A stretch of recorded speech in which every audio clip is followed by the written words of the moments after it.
ఒక అమ్మాయి తన తల్లిదండ్రుల వద్ద ఉన్నంత కాలం స్వేచ్ఛగా పెద్దగా బరువు బాధ్యతలు లేకుండా ఉంటుంది. అయితే వివాహం చేసుకుని మరో ఇంట్లో అడుగు పెట్టాక అక్కడి పరిస్థితులకు అనుగుణంగా ఉండవలసి వస్తుంది. అన్నింటినీ ఆకళింపు చేసుకుని తన బాధ్యతలేంటో అర్థం చేసుకోవాల్సి ఉంటుంది. మన వెంకయ్య నాయుడు కూడా ఇప్పటి వరకు పార్లమెంట్ సభ్యుడిగా, కేంద్ర మంత్రిగా అనేక పదవులు నిర్వహించారు. ఉభయ సభల్లోనూ ఇతర సమావేశాల్లోనూ అనర్గళంగా మాట్లాడారు. కానీ ఇప్పుడు ఆయన ఉపరాష్ట్రపతి, అదొక రాజ్యాంగ హోదా. రాజ్యసభ చైర్మన్ గా కూడా ఆయన బాధ్యతలు నిర్వహించాల్సి ఉంటుంది. కనుక ఆయన కూడా పుట్టింటి నుంచి మెట్టినింటికి వచ్చినట్లు కొత్త పరిస్థితులకు అనుగుణంగా మారవలసి ఉంటుంది. అది ఆయనకు తెలుసు అని 2017 ఆగస్టు మొదటి వారంలో ఉపరాష్ట్రపతిగా ఎన్నికైన వెంకయ్య నాయుడును పార్టీ ఎంపీల సమావేశంలో అభినందిస్తూ ప్రధానమంత్రి నరేంద్ర మోదీ అన్నప్పుడు హాజరైన వారందరూ నవ్వుల వర్షం కురిపించారు. మోదీ ఎంత సహజమైన ఉదాహరణనిచ్చారు అని ఒకరిద్దరు వ్యాఖ్యానించారు.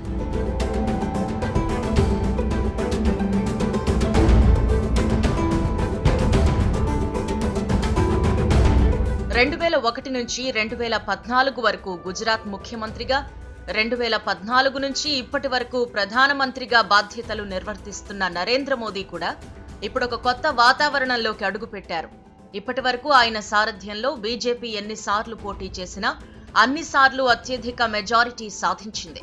13 సంవత్సరాలు గుజరాత్ ముఖ్యమంత్రిగా ఉన్నా, 10 సంవత్సరాలు దేశ ప్రధానమంత్రిగా ఉన్నా ఎప్పుడూ ఇతర పార్టీల బలంపై ఆధారపడవలసిన అవసరం ఆయనకు రాలేదు. ఈ ఎన్నికల్లో ఎన్డీఏకు పూర్తి మెజారిటీ వచ్చినా ఆయన సొంత పార్టీ బీజేపీకి పూర్తి సంఖ్యాబలం రాలేదు. ఎన్నికలకు ముందే ఒక కూటమిగా ఏర్పడిన ఎన్డీఏకు సారథిగా కూడా మోదీయే ఉన్నందువల్ల ఆయన నాయకత్వానికి వచ్చిన ఢోకా ఏమీ లేదు. గాని ఒక రకంగా గత 23 సంవత్సరాల ఆయన అనుభవంతో పోలిస్తే ఇప్పుడు ఆయన నిర్వహించేది కొత్త సంసారమే అని చెప్పక తప్పదు. ఎందుకంటే గతంలో మోదీ ఎప్పుడూ సంకీర్ణ ప్రభుత్వాన్ని నిర్వహించలేదు.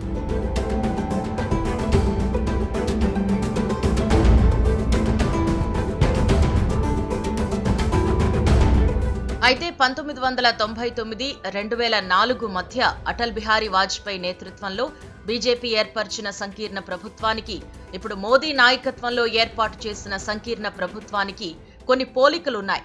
నిజానికప్పుడు ఎన్డీఏ ఇప్పటి ఎన్డీఏ కంటే 6 సీట్లు ఎక్కువ సాధించింది. కాంగ్రెస్ ప్రధానుల తర్వాత 5 ఏళ్లు పాలించిన తొలి కాంగ్రెసేతర ప్రధానిగా గుర్తింపు పొందిన వాజ్పేయి సారథ్యంలో నాడు ఎన్డీఏకు 299 సీట్లు రాగా, ఇప్పుడు మోదీ సారథ్యంలోని ఎన్డీఏకు 293 సీట్లు లభించాయి. నాడు కూడా కాంగ్రెస్ కేవలం 112 సీట్లతో చాలా బలహీనంగా ఉండేది. 1999లో కాంగ్రెస్ దాని మిత్రపక్షాల సంఖ్యాబలం 134 మాత్రమే.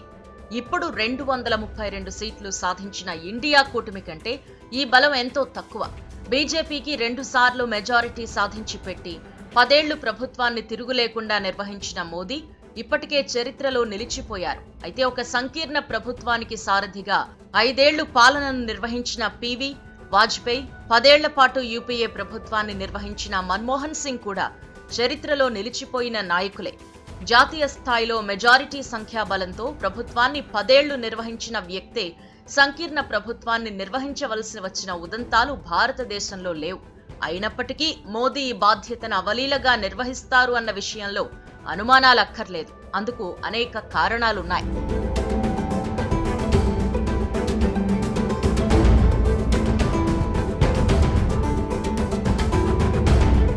ఒకటి, ఎన్డీఏలో బీజేపీ ఇప్పుడు 240 సీట్లు సాధించిన బలమైన పక్షం. కేవలం 32 సీట్లు అదనంగా ఉంటే చాలు, ఆయన మెజారిటీకి ఢోకా ఉండదు. పైపెచ్చు వాజ్పేయి లాగా ఆయనకు ఎన్డీఏలో బలమైన మద్దతుంది.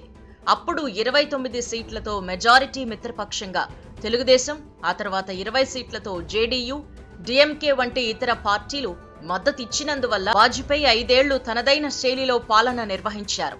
ఇప్పుడు కూడా తెలుగుదేశం, జనతాదళ్ యూతో పాటు ఇతర పార్టీలు మోదీకి ఎన్నికల ముందే మద్దతు ప్రకటించి బీజేపీతో పాటు మెజారిటీ సీట్లు గెలుచుకున్నాయి.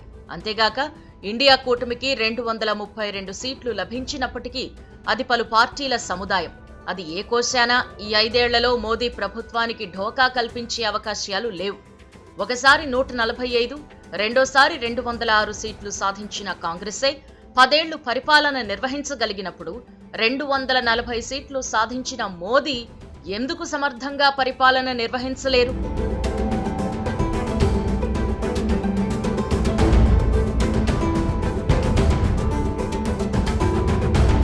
అతి కష్టం మీద 100 సీట్లు సాధించిన కాంగ్రెస్ పార్టీ మరో 30-40 సీట్లను అదనంగా సాధించి ఉంటే పరిస్థితులు వేరుగా ఉండేవి. కానీ ప్రజలు భిన్నంగా తీర్పిచ్చారు. ప్రతిపక్షాలను బలంగా ఏకం చేయగలిగిన జయప్రకాష్ నారాయణ్, సూర్జిత్ వంటి నేతలు లేనందువల్ల అది కలిసికట్టుగా పోటీ చేయలేకపోయింది. నాయకత్వ లోపం స్పష్టంగా కనిపించినప్పటికీ కాంగ్రెస్, ఇతర పక్షాలు సామాజిక సమీకరణలు తమకు అనుకూలంగా మారేందుకు గట్టిగానే కృషి చేశాయని చెప్పవచ్చు. ఈ ఎన్నికల్లో కాంగ్రెస్ నుంచి గెలిచిన 100కు పైగా ఎంపీల్లో 37 మంది ఎస్సీ, ఎస్టీ వర్గాలకు చెందినవారు కావటం గమనార్హం. వీరిలో అత్యధికులు 50% పైగా ఓట్లను సాధించారు. ఆశ్చర్యకరం ఏమిటంటే 5 జనరల్ సీట్లలో ఈ వర్గాలు గెలిచాయి. క్రమంగా కాంగ్రెస్ తన మూలాల్లోకి ప్రవేశిస్తుంది అనడానికి ఇది ఉదాహరణ.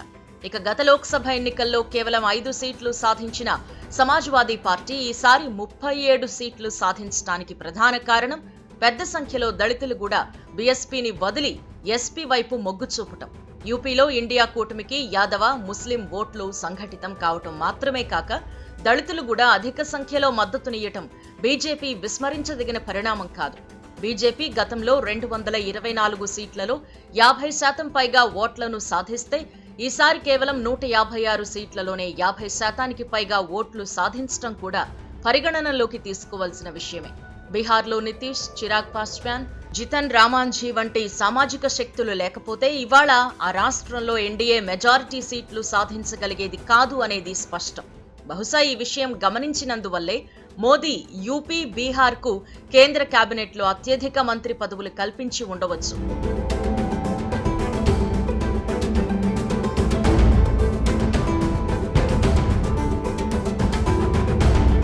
అయితే కాంగ్రెస్ విజయంతో ఆ పార్టీ నేతలు ఉబ్బితబ్బిబ్బు కానక్కర్లేదు. 2019లో కంటే అది కేవలం 2.5% ఓట్లను అధికంగా సాధిస్తే బీజేపీ 1% కంటే తక్కువ ఓట్లను కోల్పోయింది. సామాజిక న్యాయ ఎజెండాతో ఎన్నికల్లో ప్రవేశించిన ఇండియా కూటమి ఈ ఎజెండాను అన్ని చోట్ల ప్రజల్లోకి తీసుకువెళ్లలేకపోయినందువల్ల అనుకున్న ఫలితాలను సాధించలేకపోయింది. తెలంగాణ లాంటి చోట్ల బీజేపీ ఉధృతిని అరికట్టలేకపోయింది. దాదాపు 40% మేరకు దళితులు, ఆదివాసీలు ఉన్న ఒడిశాలో బిజు జనతాదళ్కు ప్రత్యామ్నాయంగా బీజేపీని ఆదరిస్తున్న విషయం తెలిసినప్పటికీ కాంగ్రెస్ ప్రేక్షక పాత్రమే. 35% దళితులు, ఆదివాసీలు ఉన్న మధ్యప్రదేశ్లో కాంగ్రెస్ తుడిచిపెట్టుకుపోతున్నా ఆపగలిగే నేతల పార్టీలో లేరు. చింద్వారా వంటి కాంగ్రెస్ కంచుకోటలో కూడా బీజేపీ విజయం సాధించింది.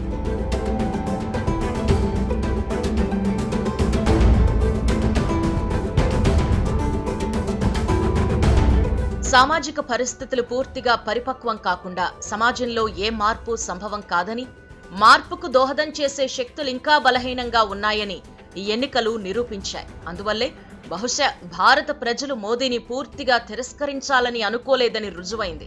మోదీ ఆకర్షణ, ఆయన భావజాలం, ఆయన హావభావాలు, విన్యాసాలు ఆయన పట్ల ప్రజల్లో పూర్తిగా వికర్షణ కల్పించలేకపోయాయి. అయితే ఈ ఎన్నికల ఫలితాలు ఆయనకు కూడా ఒక సందేశాన్ని ఇచ్చాయి అనడంలో అతిశయోక్తి లేదు. ఈ ప్రజాస్వామిక పోరు పూర్తిగా మోదీ పేరుపైనే జరిగినందువల్ల ఎన్నికల ఫలితాలు కూడా ప్రజలు మోదీని దృష్టిలో ఉంచుకున్నవే అని చెప్పక తప్పదు. ఆ విషయం గ్రహించినందువల్లే మోదీ ఎన్నికల ఫలితాలు వచ్చినప్పటి నుంచి పూర్తిగా మారిపోయినట్లు వ్యవహరిస్తున్నారు. బీజేపీ పార్లమెంటరీ పార్టీ సమావేశం ఏర్పాటు చేయడానికి బదులు నేరుగా ఎన్డీఏ పార్లమెంటరీ పార్టీ సమావేశం ఏర్పాటు చేశారు. ప్రధానమంత్రి తన నివాసంలోనూ, సెంట్రల్ హాల్లోనూ చంద్రబాబు పక్కన కూర్చొని చెణుకులు విసురుతూ నవ్వుతూ వ్యవహరించిన తీరు, మిత్రపక్షాల పట్ల ప్రదర్శించిన స్నేహశీలత విస్మరించదగిన దృశ్యాలు కావు. ఎన్డీఏ భారత ఆత్మ అని ప్రకటించిన మోదీ, జాతీయ ప్రయోజనాలతో ప్రాంతీయ ఆకాంక్షలు ముఖ్యమని చెప్పిన చంద్రబాబు అభివృద్ధి ఎజెండాలు పరస్పరం భిన్నమైనవి కావు. వారిద్దరి ఎజెండా ప్రపంచంలో అనేక అభివృద్ధి చెందిన దేశాలు అనుసరిస్తున్న ఎజెండాకు భిన్నంగా ఏమీ లేదు. అందుకు ప్రత్యామ్నాయ ఎజెండా ఎక్కడా విజయవంతమైన దాఖలాలు లేవు. ప్రజల తీర్పుకు అనుగుణంగా వ్యవహరించడం మంచిదని గ్రహించినందువల్లనేమో ఎన్డీఏ నేతల మధ్య సఖ్యత చాలా సహజంగా కనిపిస్తోంది.